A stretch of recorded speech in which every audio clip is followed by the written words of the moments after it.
A'udhu billahi minash shaitanir rajim. Bismillah ar-Rahmanir Rahim. I begin, as I always begin, in the name of Allah, whose grace I seek in this and all other matters. We have a very special friends along the way this time with what I call a new friend. And it allows me to give an introduction to Karen Fitzgerald, who is an artist and has a very interesting project that she's done with 3 women, and I am one of those women. So I'm going to let Karen introduce herself and tell you a little bit about her work and this particular project.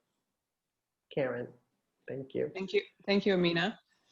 Yeah, I'm an artist in the DC area. I work in a studio that is open to the public just south of the city in Alexandria, Virginia.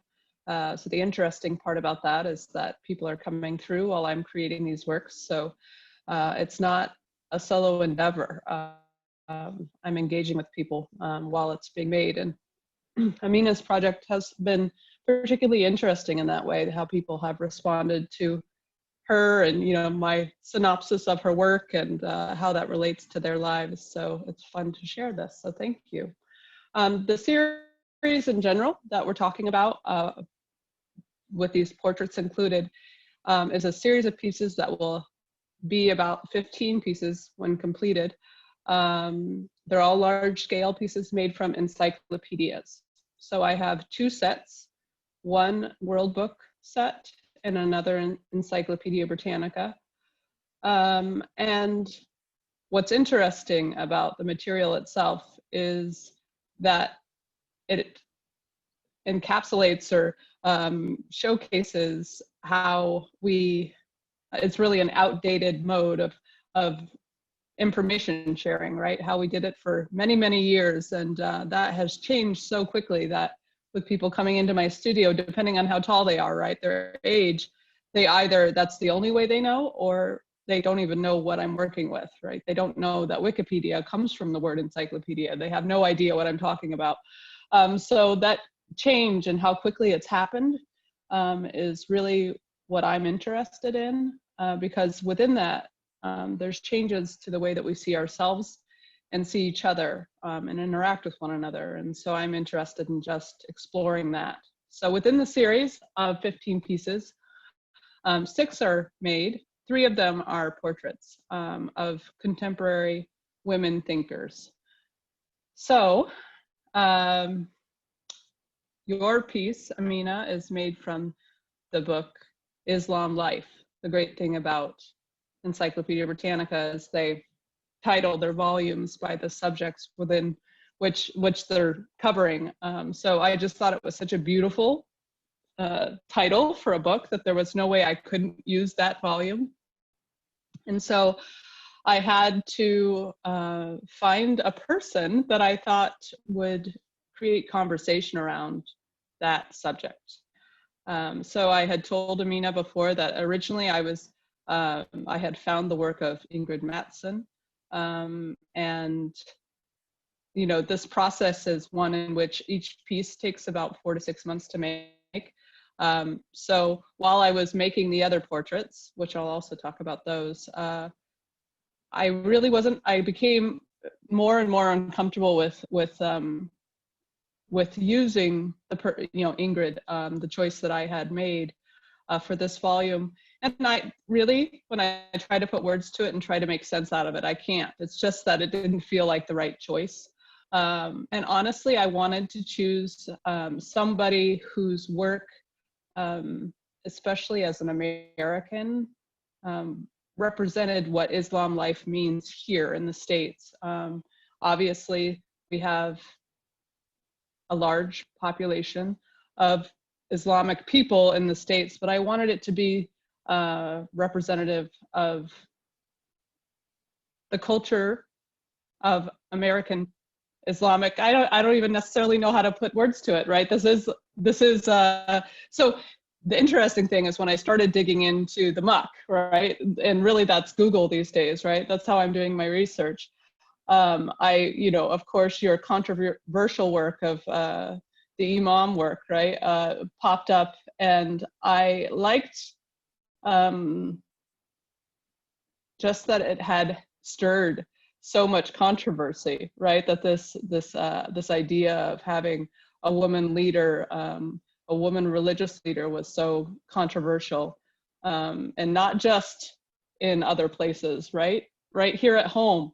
So I wanted to explore that. You know, what does that really mean for people that are Muslim and for people that aren't, right? How does that bounce off us? I also think that the series in general is about how quickly we're changing the way we think about and share information.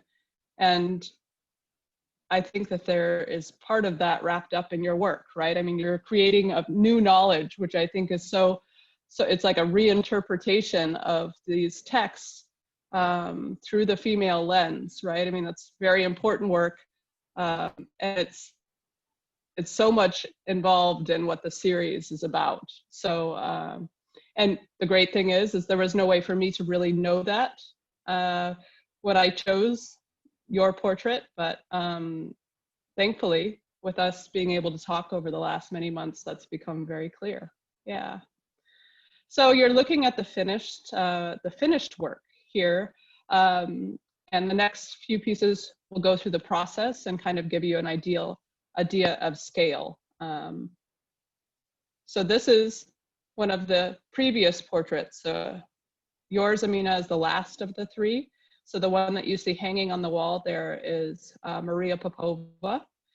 And you can see the canvas for your piece leaning against the wall there. I chose this photo to show primarily just so that you could see how large they are, right? They're 8.5 feet by 8.5 feet. They're very, very large. So you had asked how I had found your image, and of course all I did was Google image it, right? And I wanted a piece because the orientation is a diamond shape versus a square. There is just certain design elements that were necessary in order to make that work. So I chose this small piece here, right? The small portrait that I see now, I chose from Pinterest of all places, because the orientation just worked with what I had, what I needed to make happen. So you'll see, then I go in and I manipulate the photos so that it works for, right, really high contrast. So I get just the basic details of the face. So this is the next part. People assume that the construction is the hardest, or the part that takes the longest amount of time. But really what it is what I call making paint. So this takes months. And these are just all the pieces that go on the surface.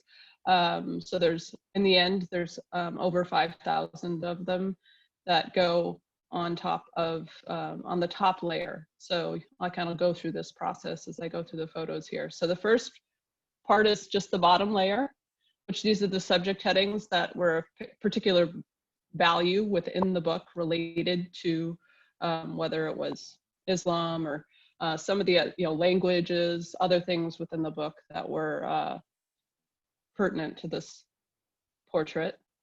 All obviously in the orientation that it's going to be hanging, which looks simple enough, but is actually kind of a tough process in and of itself. And then what I do is I go through and I draw out the face on the surface. And I actually realize now that I didn't include that photo as I intended, but I go with a pencil, honestly, and draw that out. And then the colored photos within the book, I place on the surface. And then this is the next stage. So I skipped one, unfortunately. This is where I put the white dots on. So these are all measured out with a ruler, all an inch apart. And then Amina's least favorite video. Very quickly, you'll see me, this is the first line of pieces that go on the surface. So I'm taking the white dots off the surface and then replacing them with the little pieces, folded pieces on top. And there, it's working in a counterclockwise direction.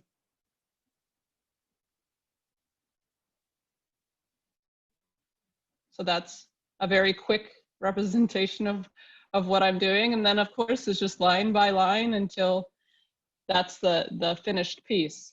And people ask, how do I decide which one goes where? Am I reading the text on each one? No. I'm using the color, whether it's text or color, you know, to kind of work with the contrast on the surface. So that's a detailed shot of the finished piece, and that's standing back a little bit further so you can see kind of how that comes together. And there it is again.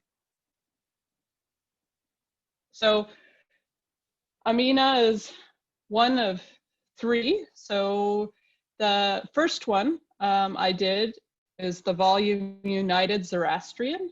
And I found out about Mahzarin Banaji, found her work through interview on Being, which is one of my favorite podcasts, and just loved what she was talking about, which seemed very, very relevant at the time, and certainly is still today, in that her work is involving, as a social scientist and a scholar, how we judge people by the cover of their books, even though we think we're not doing it. So the book that she co-wrote is called Blind Spot: The Hidden Biases of Good People. So just looking at how people, how we work, and how we work without our even knowing that's how we work. So the great part about her work is that she's doing scientific experiments that show that people are making judgments they're not even aware of, which is just fascinating. And obviously very, I think, relevant to the series in general and how we share information, how we think about information. And then the next portrait, the second, is of Maria Popova. Again, I found her through an interview on Being, and would recommend that anyone listen to this interview. It's really, really fascinating. Within the interview with Krista Tippett, they kind of call her a steward of the common record, right? She's somebody who takes texts and kind of makes correlations to everyday life for all of us. So remarking on how we kind of assume that everything is on the internet, but the vast majority of human knowledge is not. So making sure that we have a larger picture. Yeah, and she's also just a lovely, brilliant writer. She is someone that, for me, represents, I think, depending on where you fall in age and how you grew up, some of us, better than others, kind of deal with this change that we're seeing in technology and the rest better than others. So for me, she's somebody who has a foot in both camps, in the analog, the old way of being and the new way of being, and does both well. I wish I could say the same for myself. I don't feel like I feel like I'm still more a part of the old world than the new. So, you know, I find it admirable when people are able to exist in both worlds well. So, and then I'm just showing pictures of 3 other pieces from the same series that are not obviously portraits, much more conceptual. This is a paragraph of text in computer code talking about the differences between encyclopedia and Wikipedia. It's actually a quote taken directly from Wikipedia about Encyclopedia Britannica. And then this is a piece entitled Id, taken from volume I and D of the World Book. And it's just discussing or asking questions about how we've changed the way we think about ourselves and experience ourselves as a result of the changes that we're seeing unfolding around us. And then the last piece, which is a little bit darker than the rest, dealing with the proliferation of child sexual abuse material online as a result of the changes that we've had and how we share information on a lot of the platforms we're using. So just calling attention to our responsibilities for protecting the most vulnerable among us as these changes unfold. So yeah, that's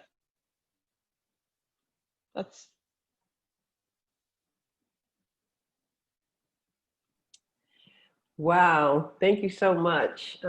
Thank you for sharing sort of the bigger picture of your process with of regard course. to the construction of the arts, and also thank you for choosing me. I'm like, the more you talk about your work, the more flattered I am, because I know that I'm out there because, you know, I have had that experience with controversy, not because I seek controversy, but because that's what ends up happening.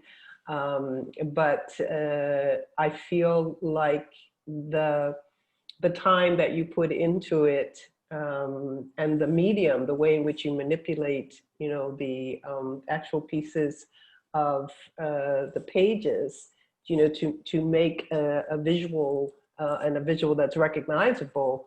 That process there is, it's just stunning to me, and I feel even more honored to have been one of your subjects. I'm definitely, I told you my extended family is in the DC area, so I'm definitely hoping to come visit your studio one day when all of the travel possibilities return to us. First, I have to go to the Yeah, of West course. Coast and visit my children and grandchildren, and then I'll go Yeah. visit my brother and other brother. I I'm have two not first brothers. on the list. No, I've gone more than a year without a hug from anybody, and I have like a very hug-oriented family. So I mostly miss Yeah, hugs from my family. So that's definitely going to be my first stop yeah. when I, you know, make an international jump. Otherwise, it's nice because we have Do we're you a lot see of yourself islands in the here. Yeah. Do you see yourself in the portrait? Is it something that you recognize as you or no? Yeah, yeah. I mean, I Okay. did. Okay, good. In your display of images that are online, and I've had other work that's been done, I sometimes feel not so akin to what is expressed. The graffiti. I did. It's funny because they have a picture of me doing this, and I almost remember what picture they took it from. You know. Right. But someone did a painting of me last year, and I have it. It's, you know, it's rolled up, ready to go with my move coming up soon. And I feel like the whole shape is not quite my, Yeah. yeah. But with yours, I recognized it, but I didn't know exactly which photo it was from. But that's my passport photo. Oh, is it really? Actually, Wow. I had a set of professional photos taken about 5 years ago, and it turned out that I could actually print up one of them to passport size when I had to replace my passport. I always have to replace my passport before it expires because I get all the extra pages and everything. I send away for extra pages and it comes back, and I just have so many stamps because I travel so much. Yeah, But yeah, I never have yeah. enough pages to last a full 10 years. So Right. when I had to replace it, I didn't want to, you know, go into Walgreens and take a photo from there. So I took these professional photos and I just cropped it at just the right size that I could send it into the That's smart. passport office. So there was only like 250 that the guy took when I was in his studio, but I'm fairly certain that's the same one that's on my passport. And I know that that's out there because, you know, I distribute those pictures whenever people ask me for a good quality photo for invitations that Right. they send to me. But for some reason, when I first saw it, I guess because it's mostly like a light gray and white, and then with the colors with the actual, you know, face. For some reason, I didn't think about that one because the scarf that I'm wearing is a Yeah. burgundy red. And so when Dark. you see it in Yeah. black and white, it wasn't, you know, it wasn't so obvious to me. And then I thought, oh my goodness, she took it from that one. It's just, it was fun. It was fun to see Yeah, it. yeah. I kind of Um, love that it's your passport photo. Um, yeah, it's official. you It's know, official. yeah, yeah, exactly. You have the official Yeah, me. yeah. It's Um, I just Yeah. wanted to ask you how Yeah. you felt inspired to do this, the method where you are uh, integrating new knowledge production from the old, actual physical encyclopedias with real pages to, today's Wikipedia. How did you come up with that idea? Because I see with all your work that there is this 3D dimension. But this one, Yeah. to Yeah. me, has a philosophy that kind of is even more interesting, because what you're doing is you're transforming an old medium actually into a new medium, and that medium is art. Right. Right. Right. Well, that's what I do, right? Is I take recycled stuff and then I make art out of it. And really the motivation is just taking the context of that material and using it to create conversation about what we care about, why we care about it. So for me, that is what is interesting about art making, right? It's less about feelings. There's certainly an experience that I think is important, but it's not necessarily about, as a painting can be, about me, it's like digging in the mud about culturally, collectively, how we value things and why we value things in the way that we do, and how that translates to how we are with one another. So that is, for me, the reason I work with recycled materials, because I just think our stuff tells that story better than other mediums do. Yeah, and who knows why that is so interesting to me, but it is. So when you say you work with recycled materials, in this particular case, it's only paper. Do you also work with other recycled materials?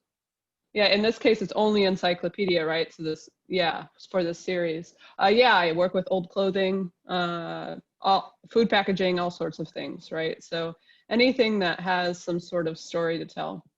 Ah, interesting. Yeah, I love the multiple layers. I mean, I love the yeah, complexity of thinking about an aesthetic presentation, that at the same time there's a kind of philosophical bend to it, like the stories that we tell. Even our waste tells us something about who we are. And in this particular one, I'm so big on knowledge production. I'm just yeah, really yeah, yeah, stoked yeah, yeah. about using the old encyclopedias. And then in particular, you have the volume on Islam. I just the whole thing, it just Isn't that great? fascinated me. Yeah. Yeah, yeah. I mean, the important part for me when seeing this book, Islam Life, is especially as Americans, we don't, obviously after 9/11, we have a very a, a twisted idea of what Islam is, who Muslims are. And I just wanted to create a different conversation. And I think, truthfully, everyone wants a different conversation about Islam life, right? We want to actually talk about the life part of it and not the rest of it, right? As you well know, oftentimes the loudest voices are the ones that we shouldn't be listening to. And so I really, I really see it with people coming into the studio, that they're excited to talk about something progressive about Islam, right? To learn, just the creation of new knowledge, right? What does that even mean, right? All of that. So yeah, it's exciting. I think that it's a fun project to be part of, to be making, especially in the public sphere. And it'll be I'm really looking forward to seeing it be displayed in a larger, with the rest of them in a larger context, and just see how it reads to others, right? Because then it takes on a life of its own, and it's not the story that I'm telling, right? It's the story of the larger community, which I'm looking forward to just seeing how that bounces off the rest of everybody else, right? So Yeah, I'm curious who might be able to purchase something of that size, and the need for displaying it. Muslim art, obviously, has had many forms across the centuries and across its global locations, but there is a non-iconic feature So I myself, I don't put pictures of people Yeah, unless I have a wall of grandkids. So in my right, office, I'm allowed to do my grandkids, but for art purposes, I don't do people. I do other, aesthetic forms. right. And, I have calligraphy and I'm very much into symbols. So I love calligraphy and things made of arabesque and tessellation and that kind of thing. So whenever I do visual displays, which I do love, I've always loved to have colors and things around me. I don't like white walls, but I love them as canvases. Um, Right. so I'm not even sure I would be able to buy it. I'd have to have a much bigger house than I have in mind. But I'm really curious where it's going to go because Yeah, all the I other think pieces are really small of me. And so when, people want to do yeah, things. I think, the truth is, just as, the whole series of the three women, what I didn't mention is that I made them specifically to contrast this long history of, history being told by white Western males, right? So that is also part of the new, right? Is that our new history will be made and told differently, thankfully. That also goes for portraits, right? We have museums of portraits, and I think that there is a lack of portraits of women, and also portraits of women that aren't beauty figures, right? Women as thought leaders, as opposed to women as beauty queens, right? And so I am just excited to contribute to that because, yes, women are beautiful, so are men, right? Let's get on with it. So I hope that it ends up somewhere where it can just be part of the larger conversation about portraiture, right? And have more people represented than just, Yeah. you know. I did amongst the thousands of public presentations that I've done in my life, I did one specifically on representation and images. And at the time, I did sort of a basic Google search of images of Muslim Mhm. women. And 80% of them actually show women in a very um, gloom and doom kind of perspective. Like Right, they don't right. have the same percentage of women laughing or, just there was a lot of maternal ones, women with children, because that's a trope. Of course. Yep. But I thought it was really interesting because it's like we are so diverse, as Muslim Mhm. women, and we do every kind of thing. And Right, yet, images about us are very sterile and a bit redundant. Um, right. and even the colorations are somewhat limited. And I wanted to demonstrate that in this lecture that I was presenting about, just sort of the point that you were making in terms of women being represented for something other than physical beauty. Right. Uh, so Muslim women being represented for something, other than gloom and doom.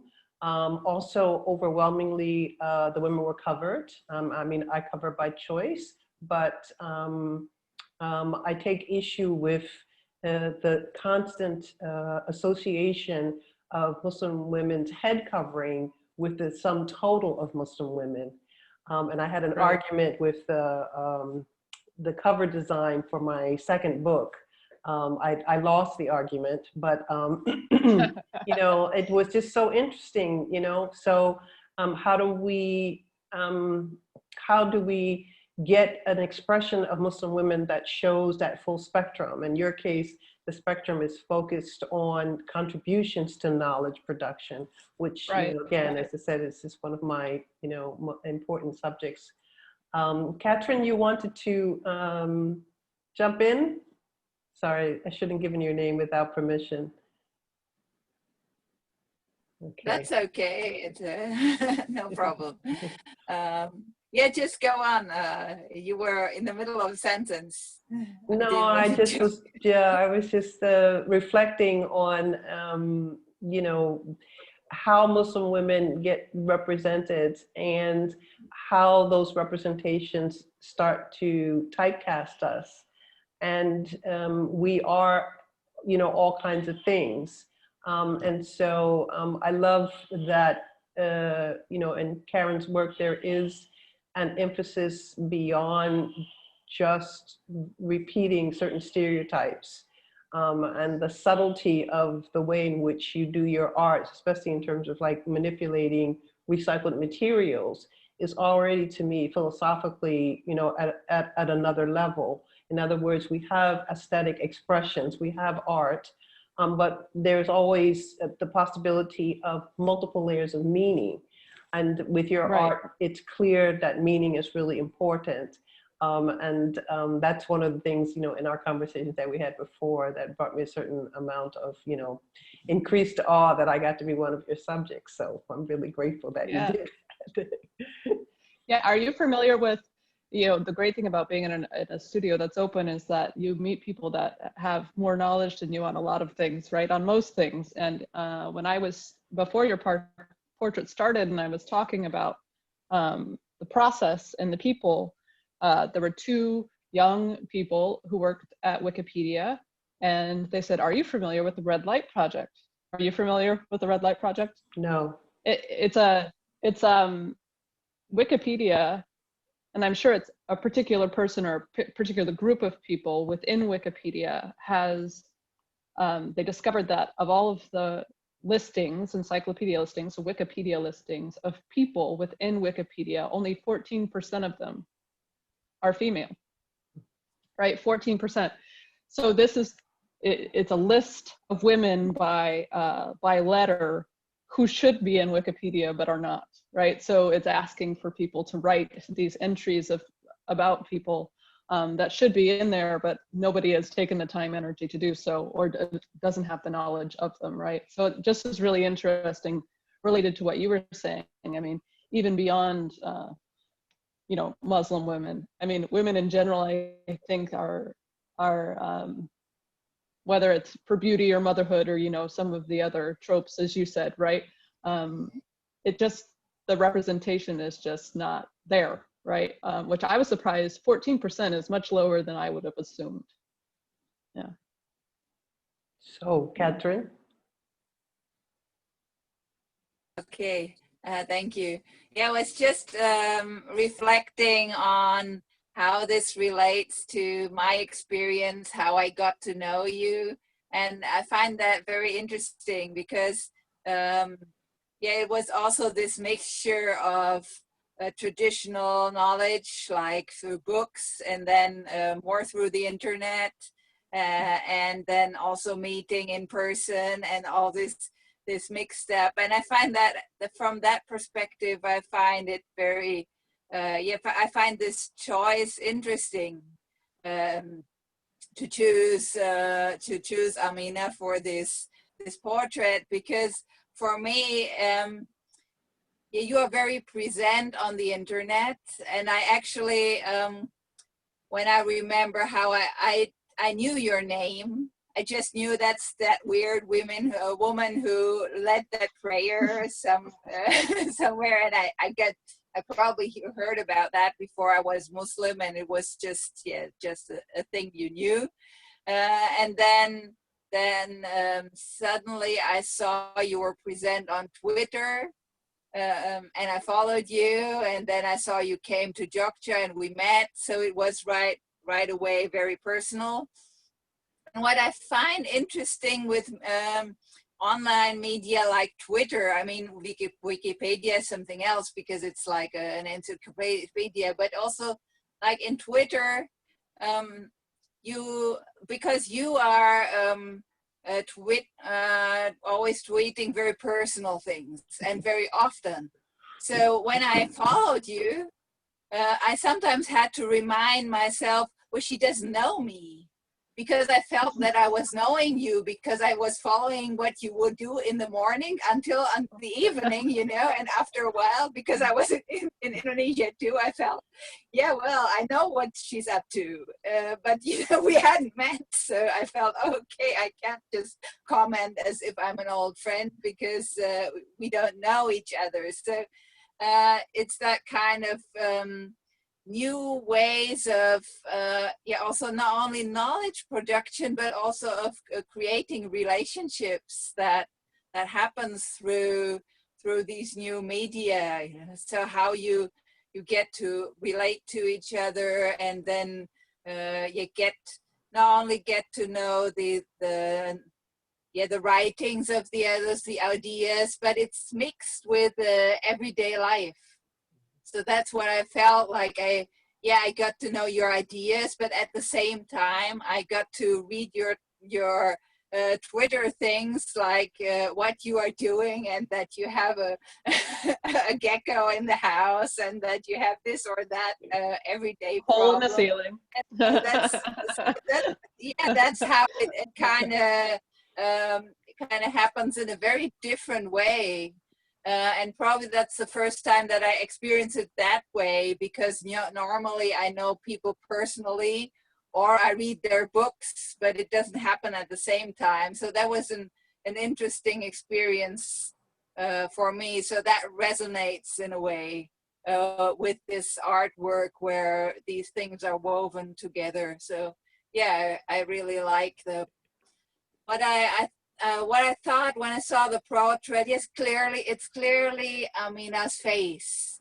What I was thinking is, I don't, I mean, in the original photo, you see that she's covered, but in the artwork, I don't really see it. So I wonder what that changes for people if they see her and they don't. So people see it and they don't know her, they will probably not recognize that this is a Muslim woman. And what does that mean? That would be an interesting thing to explore. Because for me, it's interesting that many Muslim feminists don't wear it.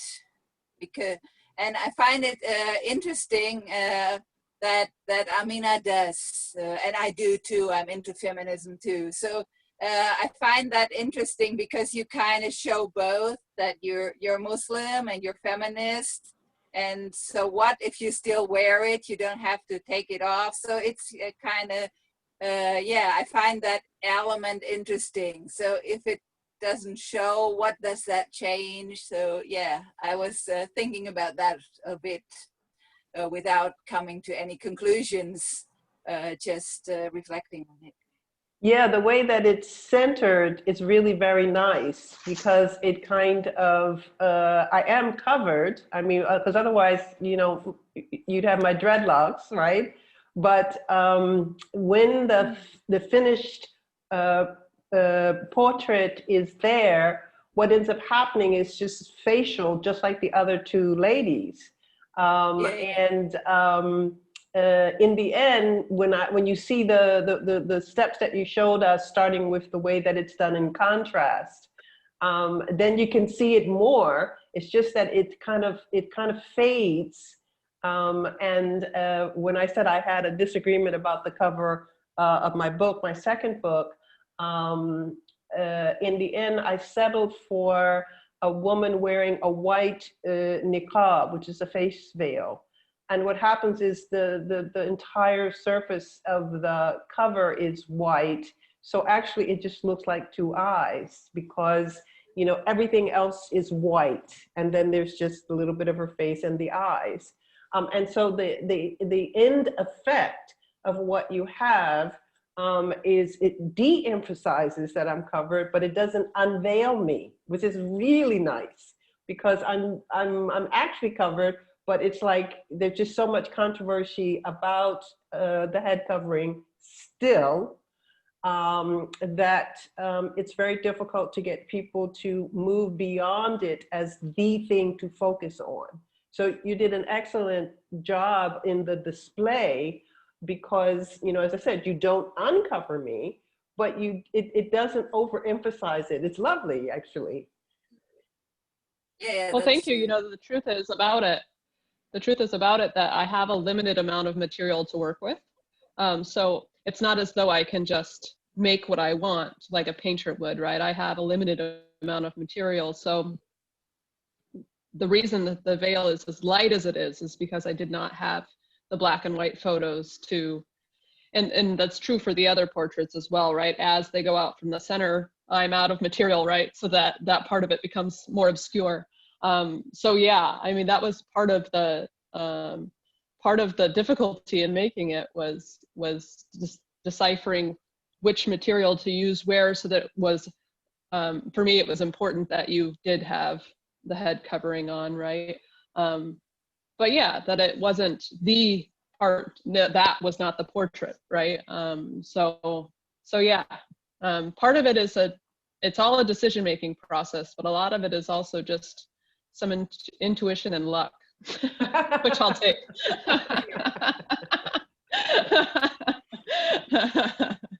Yeah. Well, I feel very lucky to, to have you in my classification of new friends along the way. I'm really You as well. honored by your selection, and also the thought that went into it, because you do not re-sensationalize me, which is, based on the comments that Catherine was making. It's a very difficult thing. I see myself as a very ordinary person. And yet I get into places and I forget that I am also a person who has had a certain amount of controversy around her. Right. So, the kinds of things that I share on Twitter, for example, or, on Instagram, are things from my ordinary life. And I guess they must be boring because I don't have that many followers, right? But when I was like, when I was into the more controversial stages, I had like way more followers, and I just, I don't know what to do with all this. So I just killed all my accounts and I started again. So now I get to be more ordinary, and they're like, yeah, who cares, And it's great in some ways, but in other ways, I'm launching, inshallah, for 2021. I'm going to finally get a webpage, but actually I want to do more to contribute to public discourse about Islam, gender, sexuality, social justice, Black Lives Matter, and the difficulty that I have with it is my spiritual path is such that there is a constant conversation that you must also have with your ego self. And so on the one hand, I want to be out there for the purpose of knowledge production and, public intellectual, Activism, discourse. yeah. But I don't want it to be, just the visual, or, just the controversial. So I'm always ambivalent about it. And hopefully when I get to share this with others in different public places, like on my YouTube channel, it will allow for, there's a certain grace in your formula. I don't know if formula is the right word in terms of, art criticism goes, but the process that you use for your art fascinates me. And I get to be a subject of it, but the subject is a depiction of me that I think does like a great deal of honor to me as a person, because of the 3 women that you started this 15 visuals with. I did some of the listening that you gave me some links to the other 2 women. And I just thought, oh, I feel like I'm recognized as a full person who happens to be Muslim and happens to, you came across me because there is some controversy. Let's be frank, right? But you didn't stop at that. And, even in your comments, you've talked about the need to, sort of be in conversation with the ways in which Islam is portrayed in the public space in the United States.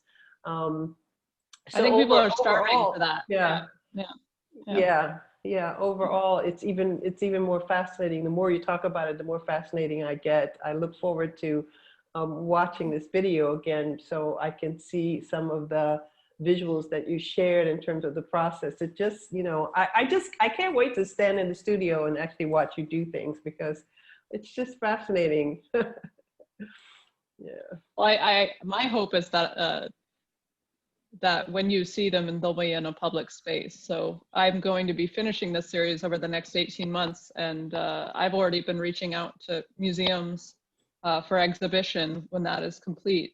So my hope is that when you are next, and when you see your portrait, you'll also be speaking to how it relates to your life in a meaningful way, right? And you'll get to see how other people respond to it, because it is something. That's the fun part. Like, even for me, I'm the artist, right? I'm rolling up paper. This is how my husband describes what I do. All this finicky work, right? A little crazy. But so I do that part, right? But the response that these portraits get is very, is beyond me, right? I just get to do the work, right? So I think we have a similar sort of engagement with it, in the sense that, once you step back and you get to see other people respond to it, it's really something special. So yeah, so that'll be fun to share with you.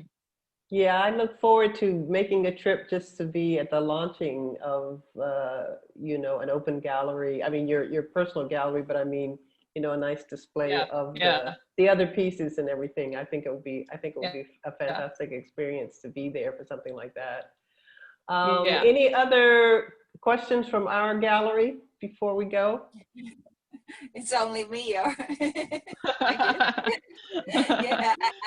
I just wanted to respond to what you were saying, Amina, because that was interesting to me, that way you were talking about your